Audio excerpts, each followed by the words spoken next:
Clearing clutter is a big challenge. Why?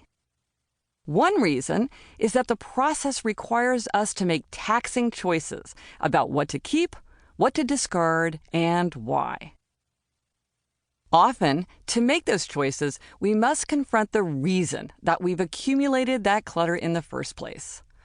Do any of these explanations sound familiar? This thing is so useful that someday I'll find a way to use it. I could get this thing fixed or altered. Life's too short to spend my time dealing with this thing. This thing was a gift, so I need to keep it out of respect for the giver. This thing hasn't been used up yet. Just wait, someday this thing will be a collector's item. I never had this thing as a child, so I want to have it as an adult. The more things I keep, the more I will leave my family one day. This thing reminds me of someone I love. If I deal with this thing now, if I make my bed or wash this dish, I'll just have to deal with it all over again tomorrow. I'm more creative with all these things around me. I can't deal with this thing until everyone around me agrees about what we should do with it. Someday, I might need this thing. I don't have the space to put away this thing properly. When I have time, I could do a cool project with this thing. Going through my things stirs up my emotions, and I can't handle that right now. Everyone I know has this thing, so I should have one too. I don't have the time or the energy to decide what to do with this thing. If I get rid of this thing and other things, my home or office will feel sterile and stripped. I've had this thing for so long, I can't get rid of it now. I forgot about that thing. I didn't even realize it was there. This thing will feel lonely or abandoned if I get rid of it.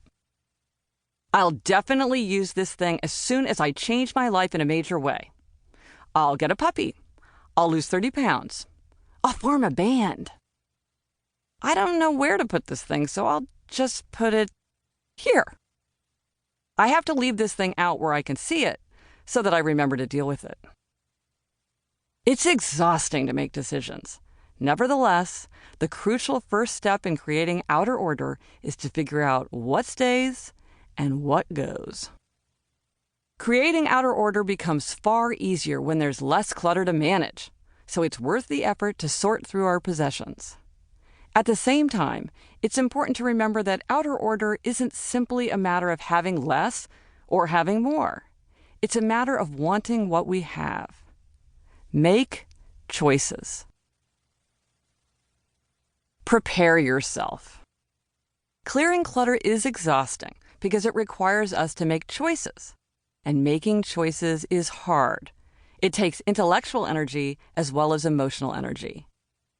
For this reason, clutter clearing, like everything else in life, is easier when you're well rested, not hungry, and not rushed, and if necessary, fortified with plenty of caffeine. For a major clutter clearing, you may want to recruit a companion to help you make decisions and deal with the grunt work of sorting, moving, packing, and tossing. Also, proper supplies make the work easier to do. Ziploc bags, garbage bags, labels, storage and recycling bins, plastic gloves, cleaning supplies, a stepladder, a flashlight, a permanent marker, a pair of scissors, boxes, packing tape, a box cutter, manila folders, and paper and a pen may come in handy. Consider the 3 big questions of clutter. When trying to decide the fate of a possession, ask yourself, do I need it?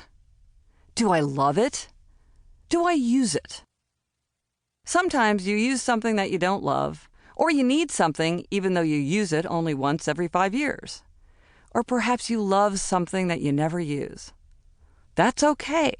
Just because something isn't being used doesn't mean it's useless. But if you don't need it, love it, or use it, you should probably get rid of it. For any possession that passes this test, ask one additional question. Where does it belong? Every item should have a specific home. Never label anything miscellaneous. And don't use a term that's a synonym for miscellaneous. I once created a file called Active Useful Documents and then never looked in it again.